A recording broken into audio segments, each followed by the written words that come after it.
জয় শ্রীরাম। আজকে রামনবমীর দিন। আজকে আপনাকে আমি শোনাবো শ্রীরাম अवतारेर जन्मेर प्रसंग। महादेव जी कहते हैं, पार्वती, पूर्व काल की बात है। स्वयंभू मनु शुभ एवं निर्मल तीर्थ नैमिषारण्य में गोमती नदी के तट पर द्वादशाक्षर महामंत्र का जप करते थे। उन्होंने 1000 वर्षों तक लक्ष्मीपति भगवान श्रीहरि का पूजन किया। तब भगवान ने प्रकट होकर कहा, राजन, मुझसे वर मांगो। तब स्वयंभू मनु ने बड़ी प्रसन्नता के साथ कहा, अच्युत देवेश्वर, आप तीनों जन्मों तक मेरे पुत्र हो। मैं पुत्र भाव से आप पुरुषोत्तम का भजन करना चाहता हूँ। उनके ऐसा कहने पर भगवान लक्ष्मीपति बोले, निपश्रेष्ठ, तुम्हारे मन में जो अभिलाषा है अवश्य वो पूर्ण होगी। तुम्हारा पुत्र होने में मुझे भी बड़ा प्रसन्नता होगी। जगत के पालन तथा धर्म की रक्षा का प्रयोजन उपस्थित होने पर भिन्न भिन्न समय में तुम्हारे जन्म लेने के पश्चात मैं भी तुम्हारे यहाँ अवतार लूंगा। अनग साधु पुरुषों की रक्षा, पापियों के विनाश और धर्मों की स्थापना करने के लिए ही प्रत्येक युग में अवतार लूंगा। परित्राणाय साधुनां विनाशाय च दुष्कृतां धर्म संस्थापनार्थाय संभवामि युगे युगे। इस प्रकार स्वयंभू मनु को वरदान दे श्रीहरि वही अंतर्धान हो गए। उन स्वयंभू मनु का पहला जन्म रघुकुल में हुआ। वहाँ वे राजा दशरथ के नाम से प्रसिद्ध हुए। दूसरी बार वे वृष्णि वंश में वसुदेव रूप में प्रकट हुए। फिर जब कलियुग के 1000 दिव्य वर्ष व्यतीत हो जाएंगे, संभल नामक गांव में वे हरिगुप्त ब्राह्मण के रूप में उत्पन्न होंगे। उनकी पत्नी भी प्रत्येक जन्म में उनके साथ रही। अब मैं श्री रामचंद्र जी के चरित्र का वर्णन करता हूँ, जिनके स्मरण मात्र से पापियों की भी मुक्ति हो जाती है। हिरण्यकशिपु और हिरण्याक्ष नामक द्वैत दूसरा जन्म धारण करने पर महाबली कुंभकर्ण और रावण हुए। मुनिवर पुलस्त के विश्रवा नाम के एक धार्मिक पुत्र हुए, जिनकी पत्नी राक्षसराज शुमाली की कन्या थी। उसकी माता का नाम सुकेशी था, उसका नाम केशकी था। केशकी दृढ़तापूर्वक व्रत का पालन करने वाली थी, किंतु एक दिन काम वेग से अधिकता से संध्या के समय उसने महामुनि विश्रवा के साथ रमन किया है। अतः समय के दोष से उसके गर्भ से 2 तमोगुणी पुत्र उत्पन्न हुए, जो बहुत ही बलवान थे। संसार में वे रावण और कुंभकर्ण के नाम से विख्यात हुए। केशकी के गर्भ से एक शूर्पणखा नाम की कन्या हुई थी, जिसका मुंह बड़ा ही विकराल था। कुछ काल के पश्चात उससे विभीषण का जन्म हुआ, जो सुशील, भगवत भक्त, सत्यवादी, धर्मात्मा और परम पवित्र थे। रावण और कुंभकर्ण हिमालय पर्वत पर अत्यंत कठोर तपस्या के द्वारा मेरी आराधना करने लगे। रावण बड़े दुष्टात्मा था। उसने बड़ा कठोर कर्म करके अपनी मस्तक रूपी कमलों से मेरी पूजन की। तब मैंने प्रसन्न चित्त होकर उससे कहा, बेटा, तुम्हारे मन में जो कुछ हो उसके अनुसार वर मांगो।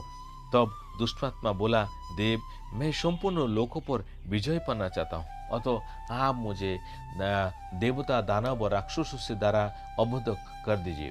पार्वती, मैंने उसके कथानुसार वरदान दे दिया। वरदान पाकर उस महापराक्रमी राक्षस को बड़ा गर्व हो गया। वो देवता, दानव, मनुष्य तीनों लोकों के प्राणियों को पीड़ा देने लगा। उसके सताए हुए ब्राह्मण आदि देवता भय से आतुर हो भगवान लक्ष्मीपति की शरण में गए। सनातन प्रभु ने देवताओं के कष्टों और उसके दूर होने के उपाय को भली भांति जानकर ब्रह्मा आदि संपूर्ण देवताओं से कहा, देवगण, मैं रघुकुल में राजा दशरथ के यहाँ अवतार धारण करूंगा और दुरात्मा रावण को बंधु बांधवों सहित मार डालूंगा। मानव शरीर धारण करके मैं देवताओं के इस कंटक को उकार फेंकूंगा। ब्रह्मा जी के शाप से तुम लोग भी गंधर्व और अप्सरा सहित बानर योनि में उत्पन्न हो मेरी सहायता करो।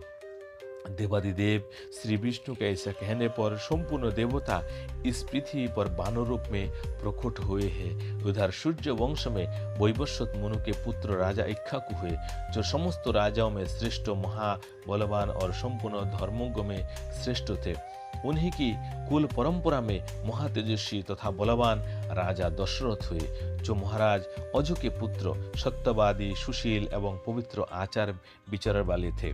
उन्होंने अपने पराक्रम से समस्त भूमंडल का पालन किया और सब राजाओं को अपने अपने राज्य पर स्थापित किया। कौशल नरेश की एक सर्वांग सुंदरी कन्या थी जिसका नाम कौशल्या था।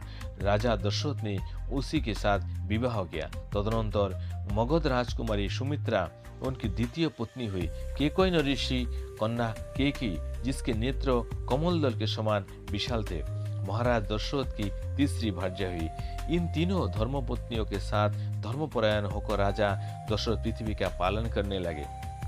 अयोध्या नाम की नगरी जो सरोवर के तीर पर बसी हुई है, महाराज की राजधानी थी। वो सब प्रकार के रत्नों से भरी पूरी और धन धन से संपन्न थी। वो सोने की चराह दीवारों से घिरी हुई और ऊंचे ऊंचे गोपुर मतलब नगरद्वार से सुशोभित थे। धर्मात्मा राजा दशरथ अनेकों मुनिवरों और अपने पुरोहित महात्मा वशिष्ठ जी के साथ उस पुरी में निवास करते थे। उन्होंने वहां कंटक राज्य किया। वहां भगवान पुरुषोत्तम अवतार धारण करने वाले थे। अतएव वो पवित्र नगरी अयोध्या कहलाई।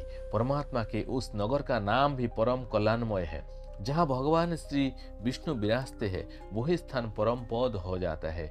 वहाँ सब कर्मों का बंधन काटने वाला मोक्ष सुलभ हो जाता है। राजा दशरथ ने समस्त भूमंडल का पालन करते हुए पुत्र कामना से वैष्णव जागों के द्वारा श्रीहरि का योजन किया। सबको वर देने वाले सर्वव्यापक लक्ष्मीपति भगवान श्री विष्णु उक्त यज्ञ द्वारा राजा दशरथ से पूजित होने पर वहां अग्निकुंड में प्रकट हुए।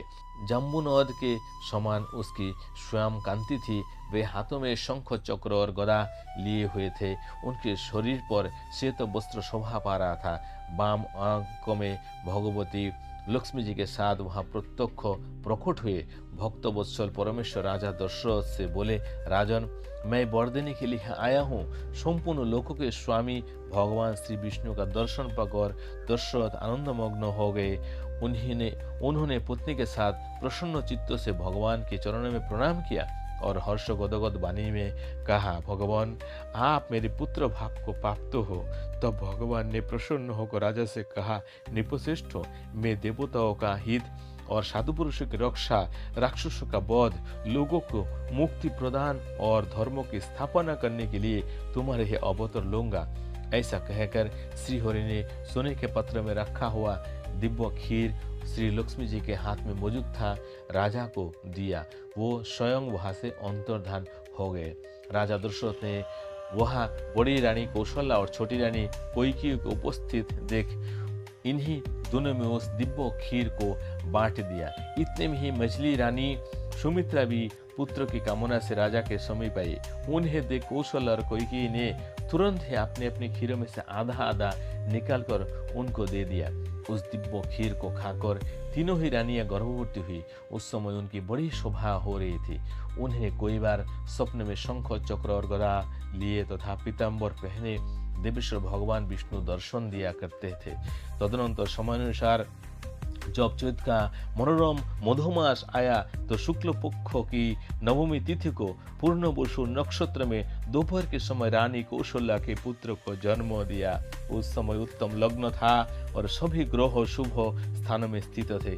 कौशल्या के पुत्र रूप में संपूर्ण लोकों के स्वामी साक्षात श्रीहरि अवतीर्ण हुए थे, जो योगियों के ध्येय सनातन प्रभु संपूर्ण उपनिषदों के प्रतिपाद्य तत्व अनंत संसार की सृष्टि रक्षा और प्रलय के हेतु रोग शोक से रहित सब प्राणियों के शरण देने वाले और सर्वभूत सर्व परमेश्वर है। जगदीश्वर का अवतार होते ही आकाश में देवताओं की दुंदुभियां बाजने लगी। श्रेष्ठ देवताओं ने फूल बरसाए। प्रजापति आदि देवगण विमान पर बैठकर मुनियों के साथ हर्ष गदगद हुए स्तुति करने लगे। जय श्री राम, जय श्री राम, जय श्री राम, जय श्री राम।